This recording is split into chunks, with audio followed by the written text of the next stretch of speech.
ഈശോയിൽ പ്രിയപ്പെട്ടവരെ, സഹോദര സ്നേഹത്തെക്കുറിച്ചുള്ള വിശുദ്ധ കൊച്ചുത്രേസ്യയുടെ ബോധ്യങ്ങളും പഠനങ്ങളും നമ്മെ ഏറെ ചിന്തിപ്പിക്കുന്നതാണ്. അവൾ ഇപ്രകാരമാണ് പറയുക: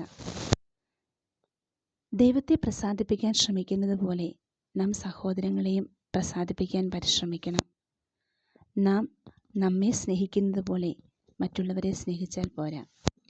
യേശു നമ്മെ സ്നേഹിച്ചതുപോലെ മറ്റുള്ളവരെ നാം സ്നേഹിക്കണം. സ്വയം എളിമപ്പെടുക എന്നുള്ളതാണ് യഥാർത്ഥ സ്നേഹത്തിൻ്റെ സ്വഭാവം. വിളക്ക് പ്രകാശം ചൊരിയുന്നത് പോലെ പ്രസന്നഭാവത്തോടെ മറ്റുള്ളവരുടെ ജീവിതത്തിൽ സന്തോഷം നിറയ്ക്കുവാൻ നമുക്ക് സാധിക്കണം.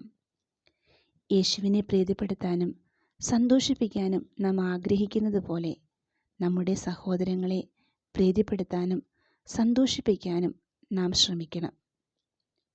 മറ്റുള്ളവർ നമ്മെ അവഗണിക്കുമ്പോഴും ചെയ്യാത്ത കുറ്റത്തിന് ശിക്ഷിക്കപ്പെടുമ്പോഴും ദൈവസ്നേഹത്തെ പ്രതി സഹിക്കുവാൻ സാധിക്കുമെങ്കിൽ അത് ആധ്യാത്മിക ജീവിതത്തിൻ്റെ ഉയർച്ചയാണ് കാണിക്കുന്നത്. ഞാൻ നിങ്ങളെ സ്നേഹിച്ചതുപോലെ നിങ്ങളും പരസ്പരം സ്നേഹിക്കുവിനെന്ന യേശുവിൻ്റെ വചനങ്ങൾ കൂടുതൽ ആഴത്തിൽ ജീവിക്കുവാൻ വിശുദ്ധ കൊച്ചുത്രേസ്യ പുണ്യവതിയുടെ മാധ്യസ്ഥം നമുക്ക് യാചിക്കാം.